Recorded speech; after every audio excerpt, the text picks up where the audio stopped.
Hello అండి, ఎలా ఉన్నారు? బాగున్నారని అనుకుంటున్నాను అండ్ బాగుండాలని కూడా కోరుకుంటున్నాను. సో ఈ రోజు నుంచి నేను ఎన్సీఆర్టీ క్లాసెస్ అనేవి స్టార్ట్ చేస్తున్నాను కదా. సో ఫస్ట్ వచ్చి కోర్ సబ్జెక్ట్ స్టార్ట్ చేయమని నాకు మెసేజెస్ వచ్చాయి, ఇంకా చాలామంది కామెంట్స్లో కూడా పెట్టారు. సో నేను కన్ఫ్యూజ్ అయ్యాను ఏది స్టార్ట్ చేయాలని. సో మనకి main important history and geography కాబట్టి సో నేను ఫస్ట్ హిస్టరీతో స్టార్ట్ చేస్తున్నాను. అండ్ హిస్టరీ వచ్చి old NCERTs, Tamil Nadu board books, ఇంకా న్యూ ఎన్సీఆర్టీస్ అని చాలామందికి డౌట్ ఉంటుంది. సో నా దగ్గర ఓల్డ్ ఉన్నాయి అండ్ న్యూ ఎన్సీఆర్టీస్ కూడా ఉన్నాయి. బట్ ఓల్డ్ ఎన్సీఆర్టీస్ అందరి దగ్గర ఉండవు కాబట్టి న్యూ ఎన్సీఆర్టీస్ అనేవి ఆల్మోస్ట్ తమిళనాడు బోర్డ్ బుక్స్ని, ఓల్డ్ ఎన్సీఆర్టీస్ని కవర్ చేస్తూ ఒక స్టోరీ ఫామ్లో ఉంటాయి కాబట్టి ఈజీగా అర్థమవుతాయి అండ్ మనం వెనక ఉన్న క్వశ్చన్స్ కూడా సాల్వ్ చేయొచ్చు అని చెప్పి నేను ఈరోజు ఈ హిస్టరీ అనేది స్టార్ట్ చేశాను. సో ఫస్ట్ ఈరోజు నేను అవర్ పాస్ 1 అనే ఈ బుక్ని, అంటే ఇది 6th క్లాస్ హిస్టరీ బుక్ అనమాట. సో ఇది స్టార్ట్ చేస్తున్నాను. సో మీ అందరి దగ్గర ఉంటే ఇది తీసుకొని కూర్చోండి ఈ వీడియో చూసేటప్పుడు. సో మీకు ఈజీగా అర్థమవుతుంది. అండ్ మీ దగ్గర లేకపోతే ఎన్సీఆర్టీ మీరు వెబ్సైట్లోకి వెళ్ళి ఓపెన్ చేస్తే మీకు కంపల్సరీ వస్తుంది. మీరు ఎన్సీఆర్టీ వెబ్సైట్లోకి వెళ్ళి హిస్టరీ 6th క్లాస్ ఎన్సీఆర్టీ అని టైప్ చేస్తే మీకు పీడిఎఫ్ అనేది ఓపెన్ అవుతుంది. సో అక్కడ నుంచి అయినా మీరు వినొచ్చు. సో ఇక్కడ నా దగ్గర ఎట్లాంటి డివైజెస్ లేవు, లైక్ నేను లైవ్ చేయడానికి కానీ మామూలుగా మీకు స్క్రీన్ పైన చూపిస్తూ చేయడానికి కానీ నా దగ్గర ఎక్విప్మెంట్ లేదు కాబట్టి నేను ఇలాగా నార్మల్గా చేస్తున్నానండి. నేను ఈ డెసిషన్ కూడా ఈ మధ్య తీసుకున్నాను కాబట్టి నా దగ్గర ఎక్విప్మెంట్ లేదు. సో అడ్జస్ట్ అవుతారు అని అనుకుంటూ ఈ వీడియోస్ అయితే స్టార్ట్ చేస్తున్నాను. సో ఇంకా లేట్ చేయకుండా అయితే వీడియోలోకి వెళ్ళిపోదాము.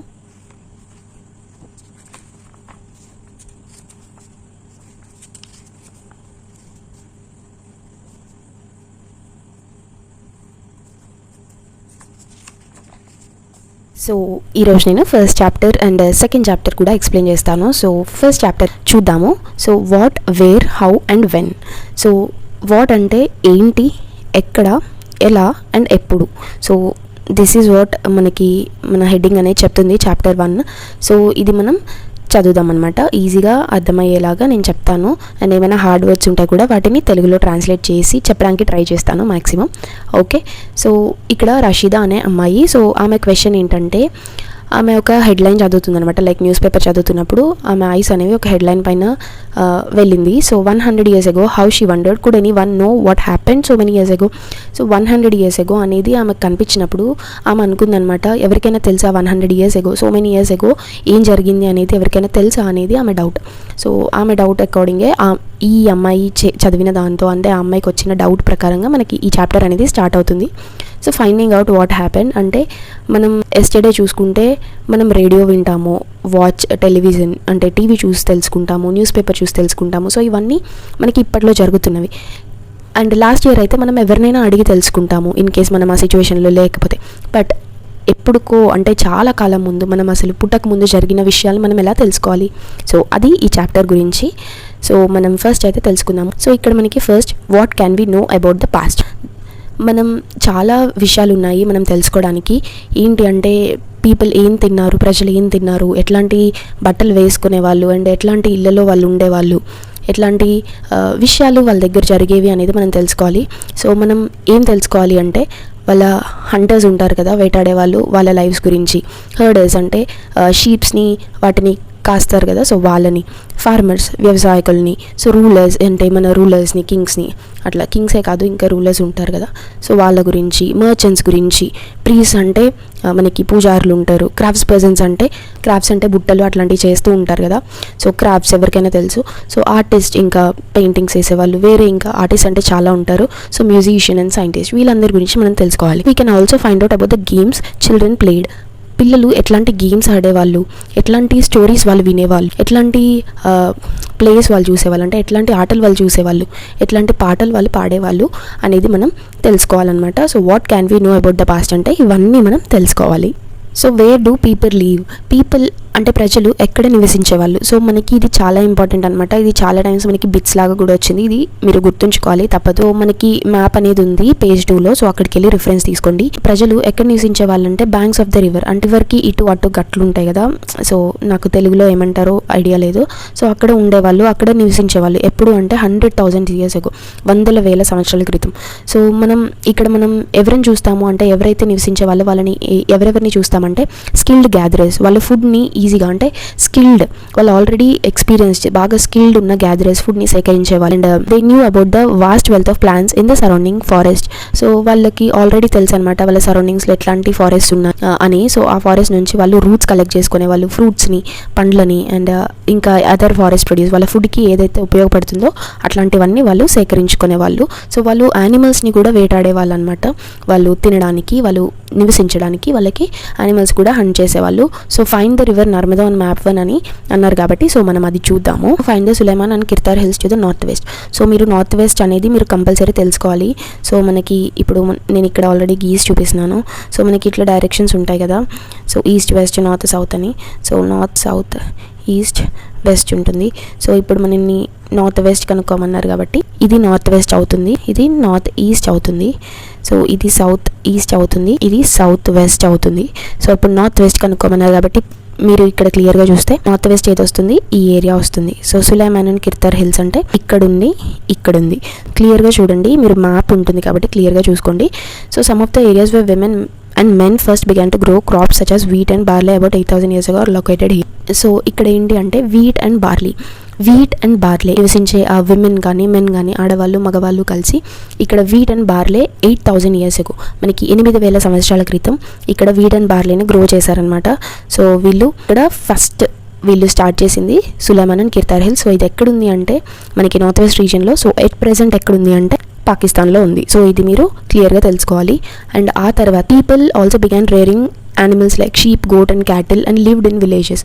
సో వాళ్ళు షీప్ని, గోట్ని, క్యాటిల్ని కూడా పెంచేవాళ్ళు అనమాట. అంటే ఏమంటారు, పెంచుకుంటారు కదా. సో అట్లా షీప్ని, గోట్ని అండ్ క్యాటిల్ని. షీప్ అంటే గొర్రెలు, క్యాటిల్ గోట్ అంటే మేక, అండ్ క్యాటిల్ అంటే ఆవులు అవి ఉంటాయి కదా. సో అవి కూడా వాళ్ళు పెంచేవాళ్ళు. అండ్ వాళ్ళు ఎక్కడ ఉండేవాళ్ళు అంటే విలేజెస్లో ఉండేవాళ్ళు. సో వాళ్ళు గ్రామాల్లోనే ఉండేవాళ్ళు. సో ఇందాక నేను మీకు చెప్పాను కదా నర్మదా రివర్ని మీరు కనిపెట్టండి అని. సో నర్మదా రివర్ని మనం ఎగ్జాక్ట్గా ఇక్కడ కనిపెట్టవచ్చు. ఎక్కడ అంటే మధ్యప్రదేశ్, గుజరాత్ ఈ ఏరియాలో ఉంటుంది. సో మనకి ఇక్కడ కనిపిస్తుంది కాబట్టి సో మీరు ఈజీగా తెలుసుకోవచ్చు ఏంటి అంటే ప్రజలు ఫస్ట్లో మనకి రివర్ బ్యాంక్స్ మీద నివసించే వాళ్ళని చెప్పాను కదా. సో ఇది నర్మదా రివర్ దగ్గర నివసించే వాళ్ళు. ఇది కంపల్సరీ గుర్తుపెట్టుకోవాలి. ఇది మనకి బిట్ వచ్చే అవకాశం చాలా ఉంది. సో మీరు ఇది ఇంకొకటి గుర్తుంచుకోవాలి. 8,000 years ago men and women together grow wheat and barley. అంటే 8,000 సంవత్సరాల క్రితం మగవాళ్ళు, ఆడవాళ్ళు అంటే ఇది కూడా క్వశ్చన్ అడుగుతారు. విమెన్ అండ్ మెన్ కలిసా లేకపోతే ఓన్లీ విమెనా, ఓన్లీ మెన్నా అని. సో ఇది గుర్తుపెట్టుకోండి. Women and men together grow wheat and barley. Locate the Garo hills to the north east and the Vindhya's in central India. So north east అంటే మనం ఇక్కడ క్లియర్గా చూస్తాము. సో నార్త్ ఈస్ట్ మనకి ఏదవుతుంది ఇండియాకి అంటే సో ఈ ఏరియాని మనం నార్త్ ఈస్ట్ అంటాము. సో 7 sisters అంటారు కదా. సో ఆ స్టేట్స్లో మనం నార్త్ ఈస్ట్ అంటాము ఆ స్టేట్స్ని. సో ఇక్కడ నార్త్ ఈస్ట్లో గారో హిల్స్ కనిపెట్టమన్నారు. సో ఇక్కడ ఉంది మనకి గారో హిల్స్ అనేది. So north east and Vindhya's in the central India. Vindhya's అనేది ఇక్కడ ఉంది. సో మీరు క్లియర్గా మ్యాప్లో చూస్తే నర్మదా రివర్కి పైనే ఉంటుంది. సో ఇక్కడ ఈ వింధ్యాస్ అండ్ మనకి గారో హిల్స్ని కనిపెట్టమన్నారు. సో ఇది ఎందుకు కనిపెట్టమన్నారంటే ఇక్కడ మనకి అగ్రికల్చర్ అనేది డెవలప్ అయిందనమాట. సో అగ్రికల్చర్ అనేది మనకి ఇక్కడ డెవలప్ అయింది కాబట్టి ఇది చాలా ఇంపార్టెంట్. సో ఇక్కడ మనకి వీట్ అండ్ బార్లే గ్రో చేసేవాళ్ళు, ఇక్కడ అగ్రికల్చర్ అనేది డెవలప్ అయింది.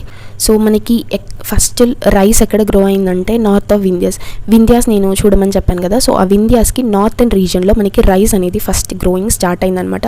సో అగ్రికల్చర్ వింధ్యాస్లో డెవలప్ అయింది కాబట్టి సో రైస్ కూడా ఫస్ట్ అక్కడే మనకి స్టార్ట్ అయింది. So north of Vindhya's. So trace the river and its tributaries. Tributaries are small rivers that flow into a large river. So river Indus and its tributaries. River Indus and tributaries అంటే river Indus ఇక్కడ ఉంది. So Indus యొక్క tributaries ఏంటంటే Jhelum, చీనా, Pravi, Beas, సట్లెస్. So ఈ 5 అనేవి Indus యొక్క tributaries అని మనం దేన్ని అంటామంటే పెద్ద రివర్ నుంచి స్మాలర్ రివర్స్ ఏవైతే ఫ్లో అవుతాయో వాటిని మనం ట్రిబ్యూటరీస్ అంటాము. That flow into A larger river. మనకి ఇండస్ ఇట్లా ఫ్లో అవుతుంటే చూసుకుంటే మిగతా రివర్స్ అన్నీ ఇట్లా వచ్చి ఈ రివర్లో కలిసి ఇది అరేబియన్ సీలో మనకి వెళ్ళిపోతుంది అనమాట. సో వీటన్నిటిని కలిపి ట్రిబ్యూటరీస్ అంటారు. ఎట్లాంటి చిన్న రివర్స్ అయినా కలిసి ఫ్లో అవ్వకుంటూ ఒక పెద్ద రివర్లోకి వచ్చినప్పుడు వాటిని ట్రిబ్యూటరీస్ అంటాము. సో ఆ రివర్ యొక్క ట్రిబ్యూటరీస్ ఏంటి అంటే జీలం, చీనా, బ్రవి, బియాస్, సట్లెస్. సో ఈ 5 మీరు గుర్తుంచుకోండి, ఇవి మనకి important. So about 4,700 years ago some of the earliest cities flourished on the banks of these rivers. So 4,700 years ago 8,000 years ago అని చెప్పాం కాబట్టి అక్కడ మనకి వీట్ అండ్ బార్లీ సో ఇక్కడ 4000 years ago, so 4000 years back మనకి ఇక్కడ cities అనేవి flourish అయ్యాయి ఈ రివర్స్ బ్యాంక్స్ మీద. అంటే నేను నర్మదా రివర్ బ్యాంక్స్ మీద ప్రజలు నివసించే వాళ్ళని చెప్పాను కదా, ఇక్కడ మనకి ఇండస్ ట్రిబ్యూటరీస్ ఉన్నాయి కదా, ఆ రివర్ బ్యాంక్స్ మీద 4000 years ago ప్రజలు అనేవాళ్ళు నివసించేవాళ్ళు కాబట్టి సిటీస్ అనేవి ఫామ్ అయ్యాయి. తర్వాత 2500 years ago cities developed on the banks of Ganga. So 4700 years ago Indus river bank మీద, ఇక్కడేమో 2500 years ago Ganga river banks మీద మనకి సిటీస్ అనేవి డెవలప్ అయ్యాయి. సో ఎక్కడ అంటే గంగా రివర్ పైన, గంగా రివర్ బ్యాంక్స్ దగ్గర, వాటి ట్రిబ్యూటరీస్ దగ్గర అండ్ సీ కోస్ట్ దగ్గర. రివర్ గంగా యొక్క ట్రిబ్యూటరీ సోన్ ఉంటుంది, సో దాన్ని చూడమని చెప్పారు. సో ఇది ఇక్కడ ఏమైందంటే the ancient times the area along this reverse to the south of Ganga was known as Magadha, now lying in the state of Bihar. So మనం ఈ ఏరియాస్ని మనం చూసుకుంటే గంగా ఫ్లోయింగ్ ఏరియాస్లో సోన్ రివర్లో, సో మనకి గంగా రివర్కి సౌత్లో ఉండే ఈ ఏరియాని ఏమంటామంటే మగధ అంటాము. సో అట్ ప్రెజెంట్ ఈ మగధ అనే ఏరియా బీహార్లో ఉంది. సో ఈ రూలర్స్, ఈ మగధ ఎంపైర్ అనేది మనకి కంపల్సరీ కనిపిస్తుంది. సో ఈ రూలర్స్ ఎవరైతే ఉన్నారో వాళ్ళు చాలా పవర్ఫుల్ అనమాట, లార్జ్ కింగ్డమ్. సో ఇది చాలా పెద్ద కింగ్డమ్. సో ఇది ఈ కింగ్డమ్ ఇక్కడే కాదు పార్ట్స్లో కూడా స్ప్రెడ్ అయ్యి ఉందన్నమాట. సో మగధ అనేది చాలా ఇంపార్టెంట్ రీజియన్ అనమాట. సో ఇది చాలా గుర్తుంచుకోవాలి. ఇది ఎట్ ప్రెజెంట్ అయితే బీహార్లో ఉంది. So through out people travel from one part of the sub continent to another. So ప్రజలు మన ఇండియన్ సబ్ కాంటినెంట్ నుంచి వేరే పార్ట్కి వెళ్ళేవాళ్ళు, లేదంటే మన ఇండియన్ సబ్ కాంటినెంట్లోనే నార్త్ నుంచి సౌత్కి లేదా సౌత్ టు వెస్ట్కి ట్రావెల్ చేస్తూ ఉండేవాళ్ళు అనమాట. సో మనకి the hills and high mountains including the Himalayas, deserts, rivers and seas made journeys dangerous at times. ఎంత మనకి హిల్స్ ఉన్నా, మౌంటైన్స్ ఉన్నా, అంటే మనకున్న హిల్స్ ఏంటి అంటే హిమాలయాస్, డెజర్ట్స్ ఉన్నాయి, రివర్స్ పెద్ద పెద్ద రివర్స్ బ్రహ్మపుత్ర, ఇండస్, గంగా, గోదావరి, కృష్ణ, ఇన్ని రివర్స్ ఉన్నా కానీ డేంజర్ ఉండేది, కానీ ఎప్పుడు ఇంపాసిబుల్ అయ్యేది కాదు. వీటిని దాటి జర్నీ అనేది చేయడము ఇంపాసిబుల్ కాదు, కానీ కొన్నిసార్లు డేంజర్ అనిపించేది. So men and women mood in search of livelihood. So ప్రజలు ఒక ప్లేస్ నుంచి వేరే ప్లేస్కి మూవ్ అయ్యేవాళ్ళు, ఎందుకంటే వాళ్ళు నివసించాలి. ఎందుకంటే మనం ఒకటే ప్లేస్లో ఉంటే ఎప్పుడు ఒకేలా ఉంటుందని మనం ఎక్స్పెక్ట్ చేయలేము. న్యాచురల్ డిజాస్టర్స్ వస్తాయి, అంటే ఫ్లడ్స్ వస్తాయి, డ్రాట్స్ వస్తాయి, ఇట్లాంటివి వస్తూ ఉంటాయి, వర్షాలు ఎక్కువ అవుతూ ఉంటాయి. సో ఎప్పుడు మనం ఒకే ప్లేస్లో నివసించలేం కాబట్టి ఒక ప్లేస్ టు ఒక ప్లేస్కి మనం మూవ్ అవుతూ ఉంటాము. లైక్ రూరల్ ఏరియా నుంచి అర్బన్ ఏరియాకి మనం మూవ్ అవుతున్నట్టు. సో మెన్ అందరు కలిసి ఆర్మీస్ లాగా, అంటే చాలా పెద్ద గ్రూప్ లాగా వెళ్తూ ఉండేవాళ్ళు అనమాట ఒక ప్లేస్ నుంచి ఒక ప్లేస్కి.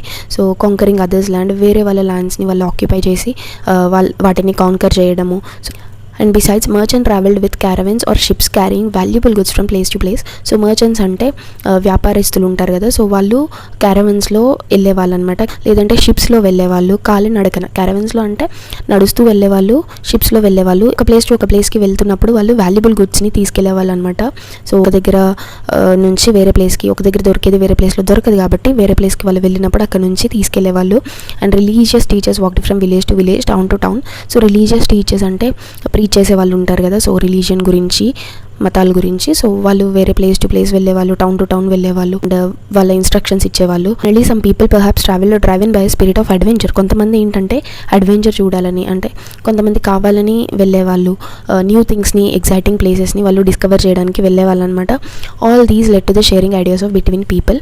సో ఇవన్నీ కలిపి చాలామంది మధ్యలో కొన్ని ఐడియాస్ని వాళ్ళకి డెవలప్ చేశాయి. ఎక్స్పాన్షన్ అనేది నేను ఇక్కడ చెప్పాను చూడండి, ఇక్కడ ఆల్రెడీ రాసి పెట్టుకున్నాను. సో ఎక్స్పాన్షన్ అనేది ఎలా జరిగిందంటే టెరిటరీస్ అంటే ఒక ప్లేస్ నుంచి ఒక ప్లేస్కి వెళ్ళేవాళ్ళు, ఎందుకంటే ట్రేడ్ కోసము, ప్రాపగేషన్ ఆఫ్ రిలీజన్ గురించి చెప్పడానికి, అండ్ అడ్వెంచర్ అంటే వాళ్ళకి కొత్త ప్లేసెస్ని కనుక్కోవాలి అని ఎగ్జైటింగ్గా ఉండేది కాబట్టి అడ్వెంచర్ కోసం వెళ్ళేవాళ్ళు. So why do people travel nowadays? So ఇక్కడ మనకి క్వశ్చన్ ఉంది. So certainly to move from place to place, and వాళ్ళకున్న థింగ్స్ కోసము, ఏమన్నా న్యూ థింగ్స్ని ఎక్స్ప్లోర్ చేయడానికి. సో సేమ్ రీజన్స్ అనమాట ఎందుకు వాళ్ళు వెళ్ళేవాళ్ళు అంటే ఫర్ లైవ్లీహుడ్.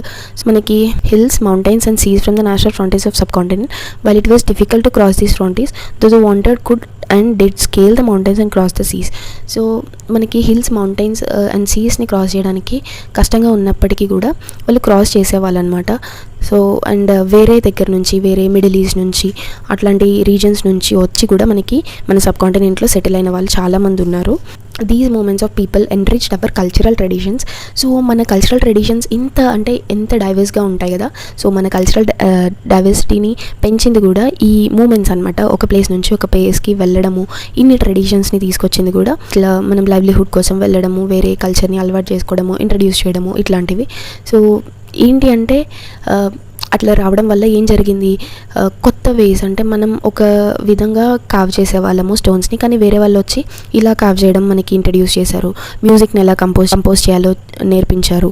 ఇలాగా ఒకళ్ళకి వచ్చింది ఒకళ్ళు చూసి నేర్చుకునేది జరిగింది. So cultural activities, cultural traditions అనేవి మనం అలవాటు చేసుకున్నాం. నేమ్స్ ఆఫ్ ద ల్యాండ్ అంటే 2 of the words we often use for our country are India and Bharat. So మన ఇండియాకి అంటే ఇప్పుడు నార్మల్గా మనం మన ఇండియన్ సబ్ కాంటినెంట్ని మనం ఏం యూజ్ చేస్తాం మన కంట్రీకి నేమ్స్ అంటే ఇండియా అండ్ భారత్. సో మనం కాన్స్టిట్యూషన్లో ఆర్టికల్ 1లో కంపల్సరీ మెన్షన్ చేసి ఉంటుంది.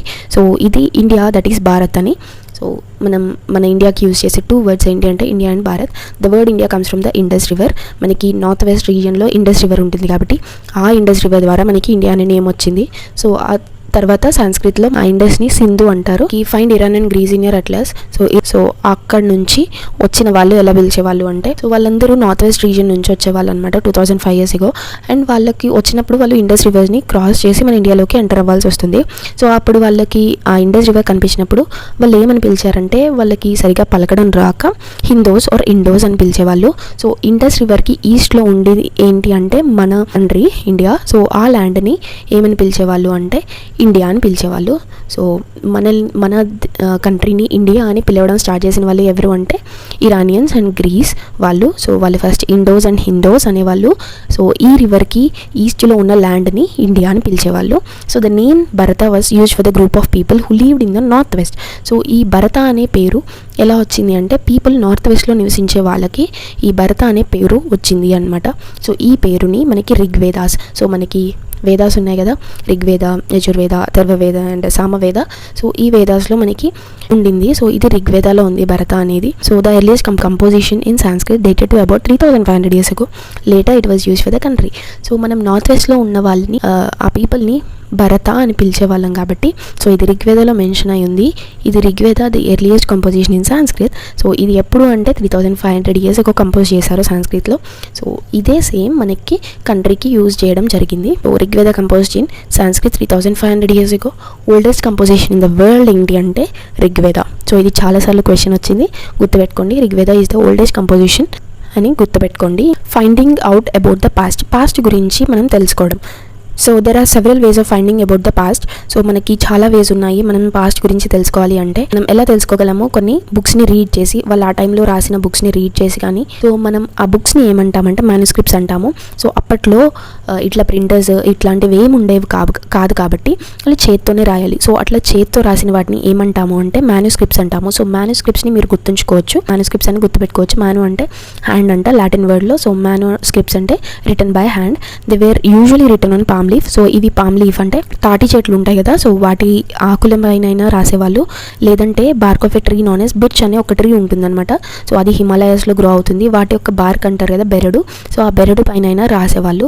సో రెండింటి పైన పామ్ లీఫ్ పైన లేదా బిర్చ్ అనే ట్రీ బార్క్ పైన రాసేవాళ్ళు, బెరడు పైన. సో వీటిని మ్యానుస్క్రిప్ట్స్ అంటాము. కానీ మ్యానుస్క్రిప్ట్స్ అనేవి పామ్ లీఫ్ అంటే మనకి ఎక్కువ కాలం ఉండదు, ఇన్సెక్ట్స్ తింటాయి, పురుగులు తింటాయి. బార్క్ అనేది కూడా పురుగులు తింటాయి. సో మనకి మ్యానుస్క్రిప్ట్స్ అనేవి ఎక్కువ కాలం మనకి ఉండలేదన్నమాట, చాలా వరకు పాడైపోయాయి. కానీ అందులో కొన్ని మనకి సర్వైవ్ అయ్యాయి. సో వాటిని మనం ఎక్కడ ప్రిజర్వ్ చేసామంటే టెంపుల్లో. ఎక్కడ ఇప్పుడు ఉంచారంటే గుడిలలో, అంటే టెంపుల్స్ ఉంటాయి కదా. అండ్ మొనాస్ట్రీస్ అంటే మీకు తెలుసు, మొనాస్ట్రీస్ అంటే మాంగ్స్ ఉంటారు కదా, సో బుద్ధిస్ట్ మాంగ్స్ అట్లాంటివి. సో వాటిలో ఉంచారనమాట. సో ఇవన్నీ మ్యానుస్క్రిప్ట్స్ ఏవైతే సర్వైవ్ అయ్యాయో అవి టెంపుల్స్లో, మొనాస్ట్రీస్లో ఉంచారు. సో ఈ బుక్స్ అనేవి మనకి ప్రతి ఒక్క సబ్జెక్ట్ని డీల్ చేస్తూ ఉంటుంది. ఏంటి అంటే అప్పట్లో జరిగిన రిలీజియస్ బిలీఫ్స్, వాళ్ళు ఎట్లా రిలీజియన్ని బిలీవ్ చేసేవాళ్ళు, ఏ గాడ్స్ని వాళ్ళు బిలీవ్ చేసేవాళ్ళు అని, వాళ్ళ ప్రాక్టీసెస్ ఏంటి, రిచువల్స్ ఏంటి, ఇప్పుడున్నట్టే ఉన్నాయా లేదా ఏమైనా చేంజ్ అయ్యాయా, అప్పట్లో కింగ్స్ ఎలా ఉండేవాళ్ళు, వాళ్ళ మెడిసిన్ ఏంటి, వాళ్ళ సైన్స్ ఏంటి, ఇవన్నీ ఉండేవి. ఇంకా అవి కాకుండానే వాళ్ళకి ఎపిక్స్, పోయమ్స్, ప్లేస్ అంటారు కదా, సో నాటకాలు, పోయమ్స్ అంటే కవిత్వాలు, ఇట్లాంటివన్నీ ఉండేవి అన్నమాట. సో ఇవన్నీ మనకి మ్యానుస్క్రిప్ట్స్ ద్వారా ఇవన్నీ ఇంకా ప్రిజర్వ్ చేసే ఉంచారు. సో ఇవన్నీ మనకి సాంస్క్రిట్లోనే రాసి ఉన్నాయి. సో మోస్ట్లీ సాంస్క్రిట్లో ఉన్నాయి, కానీ కొన్ని ప్రాకృతిలో ఉన్నాయి. సో ప్రాకృత్ అనేది ఆర్డినరీ పీపుల్కి యూజ్ చేసే లాంగ్వేజ్ అనమాట. సో ప్రాకృత్ అనేది లోకల్ పీపుల్ యూజ్ చేస్తారు, నార్మల్ పీపుల్. సో సాంస్క్రిట్ అనేది కొంచెం ఎలైట్స్ యూజ్ చేసేవాళ్ళు. సో ప్రాకృతిలో అండ్ తమిళ్లో ఉండేవి. So we can also study inscriptions. మనం పాస్ట్ని ఎలా తెలుసుకోగలము? ఇన్స్క్రిప్షన్స్ ద్వారా తెలుసుకోగలము. ఇన్స్క్రిప్షన్స్ అంటే ఏంటి అంటే మనకి ఏదైనా గట్టి పదార్థం మీద రాసే వాటిని ఇన్స్క్రిప్షన్స్ అంటాము. సో అవి ఎప్పటికీ చెడిగిపోవు, ఎప్పుడు లాంగ్ టైంలో మనకి అవైలబుల్గా ఉంటాయి, పాడైపోకుండా ఉంటాయి కాబట్టి. సో ఇవి హార్డ్ సర్ఫేసెస్ మీద రాసిన వాటిని ఇన్స్క్రిప్షన్స్ అంటాము. So these are writings on relatively hard surfaces such as stone or metal. So నేను చెప్పాను కదా, గట్టి పదార్థాలు అంటే స్టోన్, రాయి, లేదా మెటల్ ఏదైనా ఐరన్ ఇట్లాంటివి ఉంటాయి కదా.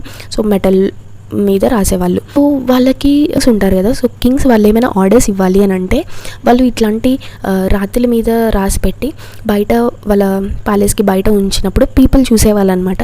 ప్రజలు చూసి వాటిని రీడ్ అంటే చదివి వాటిని ఒబే చేసేవాళ్ళు. సో వాళ్ళు ఏదైనా కింగ్స్ అప్పట్లో ఏదైనా చెప్పాలి అంటే ఇట్లా ఇన్స్క్రిప్షన్స్ ద్వారా వాళ్ళు వాళ్ళ పీపుల్కి ఇచ్చేవాళ్ళు అనమాట. సో పీపుల్కి ఆర్డర్స్ ఇచ్చేవాళ్ళు. సో ఇవి ప్రజలు చూసినప్పుడు వాటిని చదివి ఒబే చేసేవాళ్ళు. So there are other kind of inscriptions as well. So ఇట్లా కింగ్స్ మాత్రమే రాసే ఇన్స్క్రిప్షన్స్ కాదండి, మనకి ఎక్కడైతే లోకల్ పీపుల్ కూడా వాళ్ళలో రాసుకునే వాళ్ళు. So where men and women including kings and queens recorded what they did. So వాళ్ళు రికార్డ్ చేసుకోవడానికి అంటే వాళ్ళ లైఫ్స్ని కూడా రికార్డ్ చేసుకోవడానికి వాళ్ళు ఇన్స్క్రిప్షన్స్ అనేవి రాసుకునే వాళ్ళు. For example kings often kept records of victories in battle. Kings అనేవాళ్ళు ఇన్స్క్రిప్షన్స్ ఎట్లాంటివి వాళ్ళు రికార్డ్ చేసి పెట్టుకునే వాళ్ళు అంటే లైక్ వాళ్ళు రాసి వాళ్ళ దగ్గర ఎట్లాంటివి ఉంచుకునే వాళ్ళు అంటే వాళ్ళు బ్యాటిల్స్లో విజయాలు పొందేవాళ్ళు కదా. సో అట్లాంటివి వాళ్ళు రికార్డ్ చేసి పెట్టుకునే వాళ్ళు అనమాట. సో నేను ఆల్రెడీ చెప్పాను కదా. సో సాంస్క్రిత్ ఎవరు యూజ్ చేసేవాళ్ళంటే ఎలైట్ పీపుల్, తమిళ్ని ఎవరు యూజ్ చేసేవాళ్ళంటే ఆర్డినరీ పీపుల్, అండ్ ప్రాకృత్ కూడా. సో మనం ఫర్ ఎగ్జాంపుల్ బెస్ట్ ఇన్స్క్రిప్షన్ ఏదైనా గుర్తుంచుకోవాలి అంటే Ashokan inscription. So he was the first Indian emperor speak to his people through inscription. So ఎవరైతే ఫస్ట్ వ్యక్తి ప్రజలతో ఇన్స్క్రిప్షన్ ద్వారా మాట్లాడారు అంటే అశోకన్. ఓకే, అశోక. సో ఈయనని గుర్తుపెట్టుకోవాలి. So Ashoka is very important. Oldest మనకి వేదాస్ ఏంటి అంటే ఋగ్వేద. సో ఈ 2 పాయింట్స్ మీరు గుర్తు. సో ఇప్పుడు ఈ క్వశ్చన్ చూద్దాము. Can you think of the advantages of writing on a hard surface? అంటే హార్డ్ సర్ఫేసెస్ పైన రాయడం వల్ల మనకి ఏంటి ఉపయోగం అండ్ ఏంటి డిఫికల్టీస్ కూడా. అంటే ఉపయోగం ఏంటి అంటే మనం ఒకసారి చెక్కిన దాన్ని లాంగ్ టైంలో మనం చూడగలం, అంటే చాలా ఇయర్స్ అది ఉంటుంది కాబట్టి చూడగలం. కానీ అది చెక్కడానికి టైం కన్జ్యూమ్ అవుతుంది అండ్ చాలా టైం పడుతుంది. సో ఇదొక డిఫికల్టీ. సో ఇట్లా మీరు ఇంకేమైనా ఉంటే అవి కనుక్కోండి. That were many other things that were made and used in the past. Those who study these object are called archaeologist. So ఇట్లా మనం చూస్తాం కదా, అంటే ఈ బుక్స్ ఎక్కడ దొరుకుతాయి, ఈ ఇన్స్క్రిప్షన్స్ ఎక్కడ దొరుకుతాయి, ఎవరు వెతుకుతారు అనేది మనకి తెలియదు. సో ఎవరు వెతుకుతారు అంటే ఆర్కియాలజిస్ట్. సో ఆర్కియాలజిస్ట్ మాత్రమే తవ్వుతారు. సో తవ్వి వాటిని భూమిలో ఏమైనా ఉన్నా కానీ, ఏదైనా ప్లేసెస్లో టెంపుల్స్ కానీ, ఇంకేమైనా ఇల్లులు కానీ, ఏమైనా సిటీస్ ఫ్లరిష్ అయినట్టు కానీ, లేదా ఇన్స్క్రిప్షన్స్ ఉన్నట్టు కానీ వాళ్ళే తెలుసుకుంటారనమాట ఆర్కియాలజిస్ట్. సో తెలుసుకొని అవి ఎప్పటివి, ఏ కాలం నాటివి అనేది వాళ్ళే కనిపెడతారనమాట. They study the remains of building made of the stone and brick. So వాళ్ళు స్టోన్తో, రాయితో లేదా ఇటుకతో చేసిన బిల్డింగ్స్ని గురించి తెలుసుకుంటారు, పెయింటింగ్స్ గురించి తెలుసుకుంటారు, స్కల్ప్చర్స్ గురించి తెలుసుకుంటారు. అండ్ వాళ్ళు ఎక్స్కవేట్ చేస్తారనమాట. ఎక్స్కవేషన్ అంటే తవ్వి తీయడం, తవ్వకాలు జరపడం. సో అవి తవ్వి అందులో ఏమైనా దొరికితే వాటిని తీసి వాటిని కూడా వాళ్ళు కనుక్కుంటారు ఎప్పటివని. అవి మనం ఏం చూడొచ్చు తవ్వి తీసినప్పుడు, ఏమైనా టూల్స్ కానీ, వెపన్స్ కానీ, పాట్స్ అంటారు కదా, కుండలు, పాన్స్, మనం ఇంట్లో యూజ్ చేసే ornaments and coin. Some of these objects may be made of stone. So వాళ్ళు ఆ తవ్వి తీసిన వాటిలో కొన్ని స్టోన్తో చేసినవి ఉండొచ్చు, బోన్తో అంటే ఎముకలతో చేసినవి ఉండొచ్చు, లేదా మట్టితో చేసినవి ఉండొచ్చు, లేదా మెటల్తో చేసినవి ఉండొచ్చు. ఇంపెరిషబుల్ సబ్స్టాన్సెస్ అంటే ఎప్పటికీ చెడిగిపోని పదార్థాలు, అంటే పాడవ్వని పదార్థాలతో చేసినవైనా అవ్వచ్చు. సో ఎక్కువ లాంగ్ టైం సర్వైవ్ అయ్యే పదార్థాలతో అయినా చేసి ఉండొచ్చు. సో వీటన్నిటితో మనం పాస్ట్ అనేది తెలుసుకోవచ్చు అనమాట. ఇది కందహార్లో మనకి కనిపించిన ఇన్స్క్రిప్షన్ అనమాట. సో ప్రెజెంట్ ఎక్కడ ఉంది అంటే ఆఫ్ఘనిస్తాన్లో ఉంది. సో ఇది 2250 years ago. సో ఇక్కడ మీరు చూస్తున్న ఈ పాట్ అనేది ఒక ఓల్డ్ సిటీ నుంచి దొరికిందనమాట. So pots like these were about 4700 years ago. మనకి 4700 సంవత్సరాల క్రితం దొరికిన పాట్ అనమాట. సో ఇటువైపు ఉన్నవేమో ఓల్డ్ సిల్వర్ కాయిన్స్. సో ఇవి 2500 సంవత్సరాల క్రితం యూజ్ చేసిన కాయిన్స్ అనమాట. సో మీరు archaeologist also look for bones. Archaeologist మనకి నేను చెప్పాను కదా, బిల్డింగ్స్ చూస్తారు, తవ్వకాలు జరిపి చూస్తారు. సో వాళ్ళు బోన్స్ని కూడా చూస్తారనమాట. చనిపోయిన యానిమల్స్ ఉంటాయి కదా, సో ఆ బోన్స్ని లేదా హ్యూమన్స్ బోన్స్ని, ఆల్రెడీ బర్డ్స్ని, ఫిష్ని, సో ఇట్లాంటి బోన్స్ అన్నిటిని కూడా వాళ్ళు టెస్ట్ చేసి చూస్తారనమాట. ప్రజలు అప్పట్లో ఏం తినేవాళ్ళు అనేది కూడా ఆ బోన్స్ ద్వారా మనం తెలుసుకోవడానికి వాళ్ళు ట్రై చేస్తారు. So plant remains survive for more rarely. అంటే మనకి ప్లాంట్కి చెట్లకు సంబంధించినవి ఎక్కువ కాలం బ్రతకవు, అంటే ఊరికినే పాడైపోతాయి కదా, సో మనకి సర్వైవ్ అవ్వవు. If seeds of grain or pieces of wood have been burnt, మనం ఏదైనా కాల్చింది ఉంటే, అంటే మనం ఇప్పుడు వడ్లు కానీ అట్లాంటివి ఉంటాయి కదా, సో అట్లాంటివి ఏమైనా కాలినవి ఉంటే మేబీ సర్వైవ్ అవ్వచ్చు, కానీ నార్మల్గా పాడైపోయాయి ఆ చెట్లు కానీ ఆకులు కానీ ఆ స్టెమ్స్ రూట్స్ కానీ ఎక్కువ కాలం అనేవి సర్వైవ్ అవ్వడానికి ఛాన్సెస్ ఉండవు. సో ఇది వాళ్ళు చూస్తారనమాట archaeologist. So historians, that is scholars who study the past, often use the word source to refer the information found from the manuscripts, inscriptions and archaeologist. So historians ఎవరైనా మనకి past గురించి తెలుసుకోవాలి అని అనుకుంటే వాళ్ళు ఒక సోర్స్ని రిఫర్ చేస్తారు. ఆ సోర్స్ ఏంటి అంటే మ్యానుస్క్రిప్ట్స్ అయ్యే ఉండొచ్చు, లేదా ఇన్స్క్రిప్షన్స్ అయ్యి ఉండొచ్చు, లేదా వేరే ఆర్కియాలజీ. వాళ్ళు ఇట్లాంటి వాటి నుంచి వాళ్ళు ఇన్ఫర్మేషన్ అనేది సేకరించి వాళ్ళ పాస్ట్ని కనిపెడతారు, అంటే పాస్ట్లో ఎట్లా ఉండేవాళ్ళు ప్రజలు అనేది వాళ్ళు కనిపెడతారు. వన్స్ సోర్సెస్ ఆర్ ఫౌండ్, ఎప్పుడైతే వాళ్ళు ఆ సోర్సెస్ని, ఇన్స్క్రిప్షన్స్ని, మ్యానుస్క్రిప్ట్స్ని ఇవన్నీ కనిపెడతారో వాటి నుంచి అసలు పాస్ట్ ఎట్లా ఉండేది అనేది తెలుసుకుంటారనమాట. సో వాళ్ళు వాటిని యాడ్ చేస్తూ ఉంటారు. అంటే ఇప్పుడు మనం పాస్ట్ అనేది ఒక పాట్ని చూడగానే, ఇప్పుడు ఫర్ ఎగ్జాంపుల్ ఈ పాట్ని చూడగానే మనకు అర్థం అవ్వదు. సో అక్కడ దొరికిన పదార్థాలన్నింటినీ ఏవైతే దొరికాయో, పాట్సే కానీ, వెపన్సే కానీ, లేదా యానిమల్ బోన్సే కానీ, బిల్డింగ్సే కానీ, సో ఇవన్నిటిని ఒక్కొక్కటి తెలుపుతుంది కాబట్టి, సో వాటన్నిటిని రీకన్స్ట్రక్ట్ చేసి మనకి పాస్ట్ అనేది ఎట్లా ఉంది అనేది మనకి చెప్తారు. So historians and archaeologist are like detectives. So వాళ్ళు మనకి డిటెక్టివ్స్ లాగా అనమాట. సో డిటెక్టివ్స్ ఎలాగైతే ఏదైనా కేస్ని వాళ్ళు స్టడీ చేయాలంటే ఎంత డీటెయిల్గా వాళ్ళు ఇంటరాగేట్ చేసి, ఇన్వెస్టిగేట్ చేసి చదువుతారో, సో అలాగా హిస్టోరియన్స్ అండ్ ఆర్కియాలజిస్ట్ కూడా అలాగే. సో ఇట్లాంటి సోర్సెస్ అన్ని యూజ్ చేసి వాళ్ళు పాస్ట్ అనేది మనకి చెప్తారు. So one past or many, so our past. So one past or many అంటే మీరు ఈజీగా అర్థం చేసుకోవచ్చు. అవర్ పాస్ట్ అనేది ఈ బుక్ యొక్క థీమ్. సో మనకి ఫస్ట్ అవర్ పాస్ట్ అని ఉంది కాబట్టి అవర్ పాస్ట్ అని లేదు, అవర్ పాస్ అని ఉంది, ఎస్ ఉంది. సో చాలా పాస్ట్లు ఉన్నాయని మీరు అర్థం చేసుకోవచ్చు. సో పాస్ట్ అంటే చాలా పాస్ట్లు. ఒక ఊరికి వెళ్ళి దాన్ని కనిపెట్టడం అనేది అదొక్కటే కాదు, మేబీ ఇంకా చాలా పాస్ట్లు ఉండొచ్చు. చాలా ప్లేసెస్లో డిఫరెంట్గా జరిగి ఉండొచ్చు. డిఫరెంట్ గ్రూప్స్ ఉంటారు, ట్రైబ్స్ ఉంటారు, నార్మల్ పీపుల్ ఉంటారు, ఇంకా వేరే అప్పర్ క్లాస్ వాళ్ళు ఉంటారు. సో ఇలాగా డిఫరెంట్ పాస్ట్లు ఉంటాయి కాబట్టి కింగ్స్కి ఒక పాస్ట్ ఉంటుంది. సో ఇలాగా డిఫరెంట్ పాస్ట్ ఉంటాయి. సో పాస్ట్ అనేది ఒకటి కాదు, చాలా పాస్ట్లు అనేది తెలుసుకోవాలి. సో ఇక్కడ for example the lives of herders, farmers were different from those of kings and queens. The lives of merchants were different from those of a craftspersons and so on. So ఇక్కడ మనం ఈజీగా తెలుసుకోవచ్చు. Kings and queens lifes కంటే కూడా గీదల్ని, గొర్రెల్ని కాచేవాళ్ళు లేదా వ్యవసాయకుల lifes వేరే ఉంటాయి. అండ్ ఇట్లా వ్యాపారస్తుల లైఫ్స్ అనేవి totally different from crafts persons. So ఇలాగ ఉంటుంది. అండ్ మనం ఇప్పటికి కూడా సేమ్ అదే ఫాలో అవుతూ ఉంటాము. అన్ని క్లాసెస్ సేమ్ కాదు, అందరి ప్రజల లైఫ్స్ సేమ్ ఉండవు. ఒక్కొక్కరి లైఫ్ ఒక్కొక్కలాగా ఉంటుంది. వాళ్ళు చేసే ఆక్యుపేషన్ని బట్టి, వాళ్ళు ఉండే ప్లేస్ని బట్టి కూడా ఉంటుంది. So for example today most people living in the Andaman islands. So మనకి అండమాన్ ఐలాండ్స్ తెలుసు. అండమాన్ అండ్ నికోబార్ ఐలాండ్స్ మనకి ఇండియాకి కింద, అంటే లైక్ ఈస్టర్న్ రీజియన్లో మనకి బే ఆఫ్ బెంగాల్ ఏరియాలో ఉంటాయి. సో అండమాన్ అండ్ నికోబార్ ఐలాండ్స్లో ఆ ప్రజలకి అక్కడ ట్రాన్స్పోర్టేషన్ అనేది చాలా తక్కువ కాబట్టి అక్కడ మనకి ట్రైబ్స్ అనేవాళ్ళు చాలామంది ఉంటారు. అండ్ వాళ్ళకి మనం వాడే ప్రోడక్ట్స్ అన్నీ మేబీ అవైలబుల్గా ఉండవు. ఇప్పుడు అవైలబుల్గా ఉండొచ్చు ఎందుకంటే ట్రాన్స్పోర్టేషన్ పెరిగింది, కానీ రీసెంట్గా కొన్ని ఇయర్స్ ముందు వరకు కూడా వాళ్ళకి లేదు కాబట్టి. సో వాళ్ళు ఎలా ఉండేవాళ్ళు, ఫిషింగ్ చేసేవాళ్ళు, హంటింగ్ చేసేవాళ్ళు, చేపలు పట్టేవాళ్ళు, లేదా యానిమల్స్ని హంట్ చేసి వేటాడేవాళ్ళు, లేదా ఫారెస్ట్లో ఉన్న ఏదైనా అడవిలో ఉన్న వాటిని సేకరించి వాళ్ళు తినేవాళ్ళు వాటితో. కానీ సిటీస్లో ఉండే వాళ్ళు మాత్రానికి ఫుడ్ సప్లైస్ మీద డిపెండ్ అయ్యేవాళ్ళు. ఇప్పుడు ల్యాండ్ ట్రాన్స్పోర్టేషన్ ఉంటుంది కాబట్టి వేరే సిటీస్లో ఉన్న ఫుడ్ మనకి ట్రాన్స్పోర్ట్ అవ్వడానికి ఈజీగా ఉంటుంది. సో ఇట్లా ఇప్పుడు ఎట్లయితే డిఫరెన్సెస్ ఉన్నాయో పాస్ట్లో కూడా ఇట్లా ఉండడం మనం చూసే ఉంటాము. సో ఇట్లా ఉండేది కూడా. సో ఇంకొక డిఫరెన్స్ ఏంటంటే బ్యాటిల్స్. అంటే కింగ్స్ ఉంటారు కదా, సో కింగ్స్ బ్యాటిల్స్ని ఫైట్ చేసేవారు, అంటే యుద్ధాలు చేసేవాళ్ళు. They kept records of their victories. So వాళ్ళు యుద్ధాలు చేసినప్పుడు వాళ్ళ రికార్డ్స్ని, అంటే వాళ్ళు యుద్ధం చేసి గెలిచారు అనే రికార్డ్ని ఇన్స్క్రిప్షన్ ద్వారా వాళ్ళు పెట్టుకునే వాళ్ళని నేను చెప్పాను ఆల్రెడీ. సో సేమ్ వేరే ఆర్డినరీ పీపుల్ చెప్పుకోలేరు కదా, వేరే ఆర్డినరీ పీపుల్ అలా చేయలేరు కదా. సో వీళ్ళకి చాలా డిఫరెన్స్ ఉండింది. So kings and queens past వేరు, ఆర్డినరీ పీపుల్ హంటర్స్, ఫిషింగ్ హోక్, గ్యాదరర్స్, ఫార్మర్స్ ఆర్ హర్డర్స్ వాళ్ళ లైఫ్ అనేది వేరు. సో మనకి ఈ ఆర్కియాలజీ అనేది ఆర్కియాలజిస్ట్ ఎవరైతే స్టడీ చేస్తారో ఆ స్టడీని మనం ఆర్కియాలజీ అంటాము. సో ఈ ఆర్కియాలజీ స్టడీ అనేది మనకి పాస్ట్ గురించి, మనకి తెలియని వాటిని గురించి తెలుపుతుందనమాట.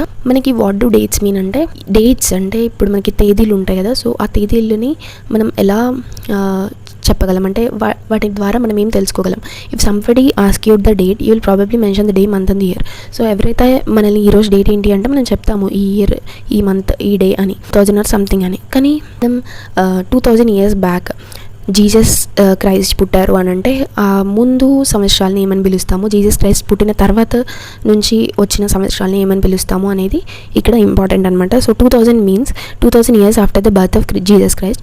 సో 2000 అన్నీ ఇప్పుడు మనం 2023లో ఉన్నాం కాబట్టి 2000 అనేది ఎప్పటి నుంచి వచ్చింది అంటే జీసస్ క్రైస్ట్ పుట్టిన తర్వాత నుంచి 2000 సంవత్సరాలు జరిగాయి కాబట్టి సో అప్పటి నుంచి ఇప్పటి వరకు 2000 years అని అంటాము. సో ఆ ముందు జరిగిన బ్యాక్వర్డ్స్ కౌంట్ అవుతాయి. అంటే ఇప్పుడు జీసస్ క్రైస్ట్ పుట్టారు కదా, సో జీసస్ క్రైస్ట్ పుట్టిన ముందు ఇయర్ని, అంటే ఆయన పుట్టకుండా ఉన్న ముందు ఇయర్ని 1 అనేది వస్తుంది. సో బ్యాక్వర్డ్స్ కౌంట్ అవుతుంది, 1 2 3 4 అని బ్యాక్వర్డ్స్ కౌంట్ అవుతుంది. కానీ జీసస్ క్రైస్ట్ పుట్టిన తర్వాత నుంచి 1 2 3 మనం నార్మల్గా కౌంట్ అయితే ఎలా చేసుకుంటామో అలా కౌంట్ అవుతుంది. కానీ పుట్టక ముందుది రివర్స్లో కౌంట్ అవుతుంది. So before Christ and after Christ అని అంటాం కదా. In this book will refer to dates going back from present using 2000 as our starting point. So ఈ బుక్లో మనం ఇప్పటి నుంచి అంటే ఈ 2000 నుంచి అంతకుముందు ఏం జరిగాయో అవన్నీ తెలుసుకుంటాము. సో మనం 2000 నుంచి ముందుకి వెళ్తాము. అంటే జీసస్ క్రైస్ట్ పుట్టక ముందు ఏం జరిగింది, పుట్టిన తర్వాత ఏం జరిగింది అనేది మనకి తెలుస్తుంది. So letters with dates. So మీరు ఇక్కడ చూస్తే ఇక్కడ మనకి ఒక నోట్ ఇచ్చారు. BC we have seen stands for before Christ. Before Christ అంటారు బీసీని.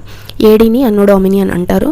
సో అన్నో డామినీ అంటే ఏంటంటే in the year of lord, that is Jesus Christ. 2012 అని ఉంటారు. 2012ని మనం అన్నో డామినీ అంటే at present after Jesus Christ. So AD అని అంటాము.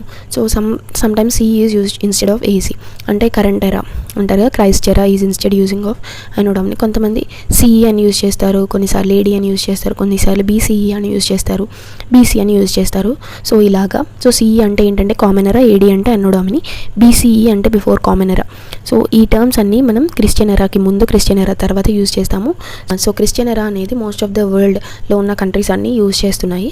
సో ఇండియా కూడా యూజ్ చేస్తుంది. ఎప్పటి నుంచి యూజ్ చేయడం స్టార్ట్ చేసిందంటే 200 years ago, అంటే 200 సంవత్సరాల ముందు నుంచే మనం ఈ ఏడీ బీసీ అనేవి యూజ్ చేయడం స్టార్ట్ చేసాము. And sometimes the letter BP means before present or used. So ఈ లెటర్స్ ఉంటాయి కదా, సో ఈ లెటర్స్ని మనం బిఫోర్ ప్రెజెంట్ అని కూడా యూజ్ చేస్తాము బీపీ అంటే. నేను బిట్స్ని కూడా సాల్వ్ చేస్తానని చెప్పాను కదా. సో మీరు క్లియర్గా చూస్తే నర్మదా వ్యాలీ ఎక్కడుంది అంటే నేను చెప్పాను, బ్యాంక్స్ పైన నివసించే వాళ్ళు ఏం చేసేవాళ్ళు ఫస్ట్లో అంటే హంటింగ్ అండ్ గ్యాదరింగ్ చేసేవాళ్ళు, స్కిల్ గ్యాదరర్స్ అని చెప్పాను కదా. సో వాళ్ళు మగధ మనకి ఫస్ట్ బిగ్ కింగ్డమ్ ఎక్కడుంది అంటే బీహార్లో. గారో హిల్స్ ఎక్కడుంది అంటే నార్త్ ఈస్ట్లో ఉంది. సో ఇది ఎర్లీ అగ్రికల్చర్ అనేది ఇక్కడ స్టార్ట్ అయింది. So Ganga valley cities about 2500 years ago. Indus and its tributaries the first cities. So ఇదంతా మీరు గుర్తుంచుకోవాలి.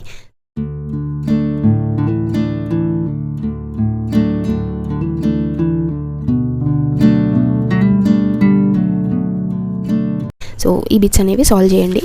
సో ఇంకా ఇంతే అండి ఈ వీడియోలో. సో నేను సెకండ్ చాప్టర్ ఈరోజు చెప్పట్లేదు, లెంతీ అవుతుంది వీడియో.